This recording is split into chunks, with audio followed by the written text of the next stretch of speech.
नमस्कार साथियों, मैं सोनू गौर स्वागत करती हूँ आपका सरोकार एग्री इंस्टीट्यूट के ऑनलाइन डिजिटल प्लेटफॉर्म पर। अगर आप इस चैनल पे नए हैं तो चैनल को सब्सक्राइब करें, बेल आइकन को प्रेस करें ताकि आने वाली क्लासों की नोटिफिकेशन आपको मिल सके। हम पढ़ रहे हैं बीएससी एग्रीकल्चर सेकेंड ईयर के फर्स्ट सेम का एक सब्जेक्ट हॉर्टिकल्चर। हॉर्टिकल्चर में अपन वेजिटेबल्स पढ़ रहे हैं। आज अपनी अगली वेजिटेबल है शकरकंद, जिसका बोटेनिकल नेम वो होता है आइकोमिया पटाटास।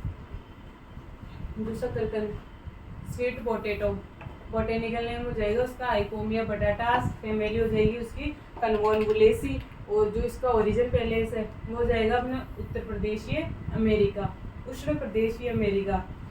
अगला अपने क्रोमोसोम नंबर वो हो जाएंगे 2n बराबर 90। खाने योग्य भाग जड़िया रूट, जो अपने स्वीट पोटैटो है उसकी अपन जड़िया रूट काम में लेते हैं। तो ये हो गई इसकी बेसिक जानकारी। अगला अपने इंट्रोडक्शन एंड इम्पोर्टेंस, परिचय व महत्व। जो इसका शकरकंद का वो क्या महत्व है, तो शकरकंद की अपन मेनली जड़े ही काम में लेते हैं। जो इसकी जड़ों का प्रयोग साग के अतिरिक्त मांड या स्टार्च एवं एल्कोहल बनाने में भी करते हैं। जो अपने शकरकंद की जो जड़ों का प्रयोग अपन सब्जी के लिए तो लेते ही है, उसके साथ साथ स्टार्च और एल्कोहल बनाने में भी इसका प्रयोग लेते हैं। अगला पशुओं को भी खिलाते हैं। भारत में इसका सर्वाधिक उत्पादन उड़ीसा में, भारत के अंदर जो सर्वाधिक जो प्रोडक्शन प्राप्त होगा वो होगा अपने उड़ीसा में। इसके बाद घटते क्रम में यूपी, पश्चिम बंगाल, आंध्र प्रदेश, छत्तीसगढ़, असम का स्थान आता है। वर्ष 2016-17 में 1.35 लाख हेक्टेयर भूमि में इसका उत्पादन किया गया, जिससे 16.39 लाख में टन उपज मिली। जो इतने हेक्टेयर क्षेत्रफल पे अपन ने इसका उत्पादन किया तो अपने को 16.39 लाख टन इसकी जो यील्ड प्राप्त हुई। अगला अपने क्लाइमेट, जो अपने शकरकंद के लिए जो अपने को क्लाइमेट चाहिए, क्लाइमेट उष्ण आर्द्र व दीर्घवर्धन काल चाहिए, मतलब कि लॉन्ग डे प्लांट। इसके लिए उष्ण व आर्द्र जलवायु सुटेबल रहती है। और जो टेम्परेचर हो जाएगा इसका 21 से 26 डिग्री सेल्सियस, ये अपने क्लाइमेट। अगले अपनी सॉइल,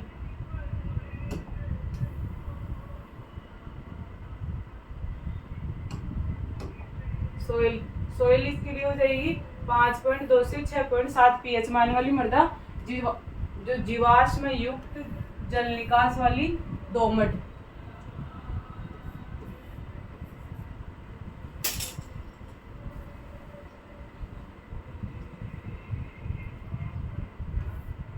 इसके लिए 5.2 से 6.7 pH मान वाली जीवाश्म युक्त अच्छी जल निकास दोमट बलुई मिट्टी सर्वोत्तम रहती है।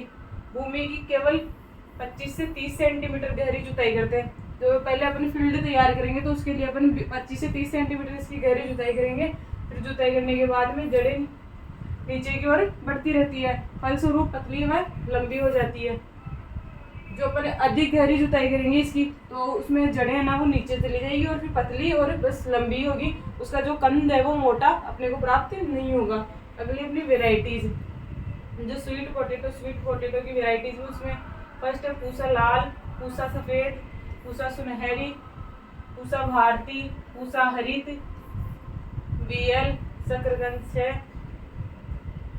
H41, H42, श्री नंदनी, श्री वर्धनी, श्री भद्रा, श्री वरुण, श्री कनक, श्री रत्ना, किरण, CO1 2 3 4, मतलब CO1, CO2, CO3, वर्षा, कोकण अश्विनी, ये अपनी स्वीट पोटैटो की वेराइटीज हो जाएगी।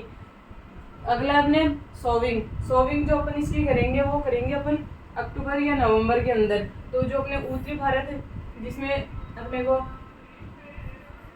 मध्य प्रदेश, महाराष्ट्र, आंध्र प्रदेश, गुजरात इनमें अपन जो इसकी सोविंग करेंगे वो सोविंग करेंगे अक्टूबर से लेके और नवंबर के अंदर रोपण करेंगे। मतलब कि जो पहले नर्सरी में पौध तैयार करेंगे, फिर उसके बाद में हम जो बेल पौध अपने हैं उनका रोपण करेंगे। अच्छी फसल के लिए नर्सरी बनाना लाभदायक रहता है। इसके लिए 45 सेंटीमीटर के अंदर की पंक्तियों में 30 सेंटीमीटर की दूरी पर मध्यम आकार के, तो जो 100 से 150 ग्राम की जो कंद है उनका रोपण करेंगे अपन 5 से 6 सेंटीमीटर की गहराई पर लगाते हैं। तो जो इसकी डिस्टेंस r इंटू पी वो तो हो जाएगी 45 इंटू 30 सेंटीमीटर। और जो एक कंद जो अपन लगाएंगे उसका आकार होगा अपने 100 से 150 ग्राम का अपने कंद होगा। उनको लगा के फिर इसकी 5 से 6 सेंटीमीटर पर मतलब गहराई भी इसको लगा देंगे। तो बाद में उसका प्रोडक्शन है 1 हेक्टेयर के लिए कटिंग प्राप्त करने हेतु 80 से 120 केजी कंद पर्याप्त है। जो इसकी वो हो जाएगी सीड रेट वो हो जाएगी फिर 80 से 120 केजी कंद। इतना कंद अपने को 1 हेक्टेयर के लिए चाहिए। अगला अपने manure and fertilizer. Manure and fertilizer में इसमें फर्स्ट तो हो जाएगा अपने गोबर की खाद या कंपोस्ट। गोबर की खाद कंपोस्ट अपन बुआई के 2 सप्ताह पूर्व मेनली सभी क्रॉप्स में अपन दे देते हैं ये 3 से 4 सप्ताह पूर्व। इसमें 2 सप्ताह पूर्व गोबर की खाद 100 क्विंटल पर गोबर की खाद मिला देंगे खेत में। बुआई से 100 मतलब जब अपन उसकी रोपाई करेंगे उससे 1 महीने पूर्व 100 क्विंटल कंपोस्ट और जो 300 KG SSP single super phosphate और 50 केजी यूरिया और 120 KG MOP muriate of potash बुआई के 2 दिन पूर्व 90 केजी यूरिया रोपण के 30 दिन बाद टॉप ड्रेसिंग के रूप में। जो यूरिया अपन फर्स्ट पहले तो दे देंगे जब बुआई करेंगे उसी टाइम पे, और जो 90 केजी है वो यूरिया देंगे अपन रोपण के 30 दिन बाद में टॉप ड्रेसिंग के रूप में। अगला हमने इरिगेशन या जो अदर जो प्रैक्टिस है वो इरिगेशन एंड अदर प्रैक्टिस। इसके लिए जो अपन इरिगेशन इसके लिए मौसम शुष्क होने की दशा में 3 सप्ताह के अंतराल पर सिंचाई करते हैं। 3 सप्ताह के अंतराल पर सिंचाई करते हैं। फसल की प्रारंभिक अवस्था में खरपतवार उगते हैं जिन्हें निकाल देते हैं। जो वीड है वीड की मैनेजमेंट के लिए जो प्रारंभिक अवस्था के अंदर इसके अंदर जो खरपतवार निकलते हैं उनको अपन निराई गुड़ाई के द्वारा निकाल देते हैं। जब लताएं पूरे क्षेत्र पर छा जाती है तब खरपतवार उग नहीं पाते। स्टार्टिंग में जब अपन उसको जो लताएं लगाएंगे तो उस टाइम पे तो वो दूर दूर रहेगी और उनको वो स्थान मिल जाएगा उस जगह वो खरपतवार उग जाएंगे। बाद में उनको अपन हटा देंगे तो उसके बाद में लताएं फैल जाएगी तो फिर खरपतवारों का प्रकोप नहीं रहेगा। लताओं का पलटना ये इसके अंदर एक क्रिया की जाती है। ये स्वीट पोटैटो के अंदर जब लताओं की गांठें भूमि के संपर्क में आती है तो उनकी जड़ें निकलकर भूमि में चली जाती है। जब लताओं की गांठें भूमि के संपर्क में आती है स्टार्टिंग में जब अपन लताएं लगा रहे हैं जो उनके अंदर गांठें हैं छोटी छोटी वो भूमि के संपर्क में आती है तो भूमि में अंदर चली जाती है और छोटे आकार के जो पतले कंद बनने लग जाते हैं। अगर उन्हीं से अपन को प्रोडक्शन मिलेगा तो वो कंद अच्छे आकार के प्राप्त नहीं होंगे। इसके लिए अपन मुख्य कंदों के विकास के लिए पर प्रतिकूल प्रभाव पड़ेगा। इसलिए समान आकार के अच्छे कंद प्राप्त करने के लिए लताओं को 2 बार पलटना है तथा मिट्टी चढ़ाई जाती है। तो इसके अंदर एक क्रिया हो जाएगी जो शकरकंद के अंदर जो लताओं का पलटना और मिट्टी चढ़ाना। अगला अपने पादप नियंत्रकों का प्रयोग। तो उसमें पादप नियंत्रकों का प्रयोग उपज को उपज बढ़ाने के लिए अपन इसके अंदर जो रेगुलेटर्स है जो प्लांट रेगुलेटर्स है उनका प्रयोग करेंगे। लताओं पर 250, 500, 1000 ppm इथेफोन का छिड़काव करने से कंदों की उपज अधिक प्राप्त होती है। जो अपन इथेफोन है वो 250 ग्राम 250, 500 और 1000 ppm मात्रा अपन इथेफोन की काम में लेंगे उसका छिड़काव करेंगे तो कंदों का जो प्रोडक्शन प्राप्त होगा वो अपने को अच्छा प्राप्त होगा। अगला हमने डिजीज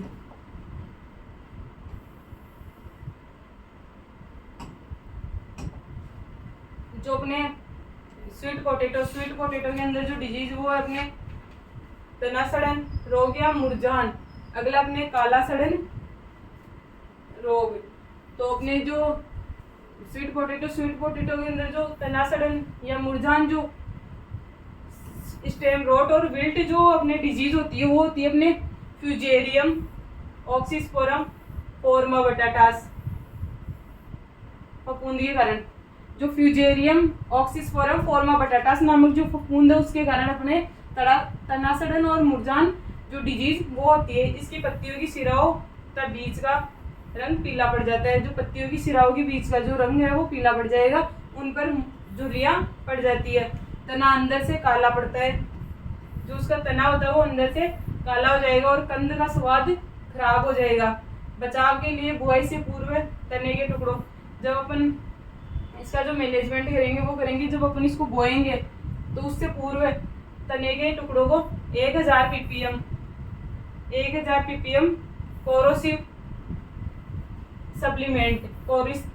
सप्लीमेंट के घोल में 10 मिनट तक डुबो के फिर उसके बाद में उसकी बुआई करेंगे उपचारित करने के बाद में। अगला अपने काला सड़न रोग या ब्लैक रोट। ये ब्लैक रोट जो अपने डिजीज होती है वो होती है अपने सिरेटोस्टोमेला फिम्ब्रिएटा नामक फफूंदी के कारण। इसके कारण ये होती है कंद की सतह पर काले रंग के अनियमित धब्बे दिखाई देते हैं। जो अपने काला सड़न है वो जो कंद होता है, कंद की जो सतह है उसके ऊपर अनियमित आकार के ब्लैक स्पॉट दिखाई देंगे अपने को। उसके पौधों की वृद्धि की प्रारंभिक अवस्थाओं में आक्रमण होने पर पूरा पौधा मर जाता है। जो स्टार्टिंग में जब उसकी पौधे की वृद्धि हो ही रही है उसी टाइम पे उसका प्रकोप हो गया तो आक्रमण अधिक होगा, पौधा पूर्णतः मर ही जाएगा। अगला है कंदों की उपज कम हो जाती है, उनका स्वाद कड़वा हो जाता है। बचाव के उपाय जो सेम उसमें कर रहे हैं ना वही मैनेजमेंट कर लेंगे अपन। जो कोरोसिव सप्लीमेंट का जो घोल है उसके अंदर उनके कंदों को उपचारित करके फिर उसके बाद में बुआई कर देंगे। अगला अपने सर्कोस्पोरा पर्ण धब्बा या जो लीफ स्पॉट डिजीज, अगली इसकी पत्तियों पर गहरे रंग के धब्बे पैदा हो जाते हैं, लता की वृद्धि रुक जाती है। जो ब्लैक कलर के जो स्पॉट हो जाएंगे उनके ऊपर, तो जो अपने लता की वृद्धि हो रही है वो वृद्धि रुक जाएगी तथा उपज कम हो जाएगी। इल्ड, अगर अपने जो क्रॉप जो वेजिटेबल या क्रॉप जो भी है उसके अंदर अगर कोई रोग या जो इंसेक्ट लग रहे हैं तो उनके कारण इल्ड पे तो प्रभाव पड़ेगा ही पड़ेगा, तो इसके उपज उसकी कम हो जाएगी। नियंत्रण हेतु डाइथेनियम 45 0.25% का छिड़काव करेंगे। जो अपने जो लीफ स्पॉट है इसके जो मैनेजमेंट के लिए जो अपन काम में लेंगे वो लेंगे अपन डाइथेनियम 45 0.25% मात्रा, इसका छिड़काव करेंगे। अगला अपने इंसेक्ट, जो अपने स्वीट पोटैटो की जो इंसेक्ट है उनमें फर्स्ट इंसेक्ट अपना बेबिल या घुन। जो ये इंसेक्ट है ये होता है साइलास फार्मिकेरियस नामक कीट। जो इसका नाम है ये साइलास फॉर्मिकेरियस नामक कीट लता या कंद के अंदर, जो अपने कंद या जो लता है उसके अंदर जाके और मतलब उसके अंदर छेद करके और अंडे दे देता है, जिसकी सुंडियां लताओं और कंदों में अपना आहार प्राप्त करती है। जो इसकी लताएं हैं, जो लता या जो इसका कंद प्राप्त हो रहा है उनके अंदर उनसे ही अपना आहार प्राप्त करेंगे और जिससे कंद में वीवर कैविटीज बन जाती है। इस कीट का प्रजनन भंडारित कंदों में होता है, अतः भंडार गृह में 0.05% मेलाथियान का छिड़काव करते हैं। जो अपने इसका जो प्रजनन होता है वो होता है अपने जब इनको अपन स्टोरेज करेंगे ना,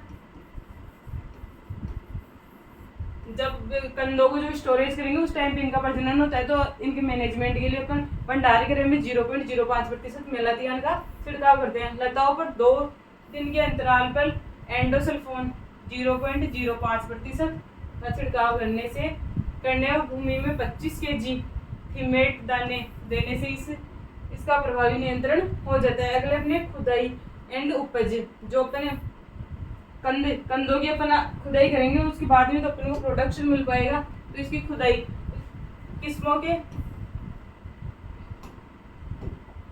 किस्मों के अनुसार खुदाई रोपण 90 से 120 दिन के बाद की जाती है। अलग अलग जो वेराइटीज है उनका अलग अलग टाइम होगा। यदि कंदों का भंडारण करना है तो इन्हें 18 डिग्री सेल्सियस तापमान तथा 80% आपेक्षिक आर्द्रता पर रखते हैं। जो अपन स्टोरेज करेंगे, स्टोरेज के टाइम पे जो 18 डिग्री सेल्सियस टेम्परेचर और 80% आर्द्रता पर अपन इसको स्टोरेज कर सकते हैं। जो यील्ड प्राप्त होगी अपने को 250 से 400 क्विंटल पर हेक्टेयर।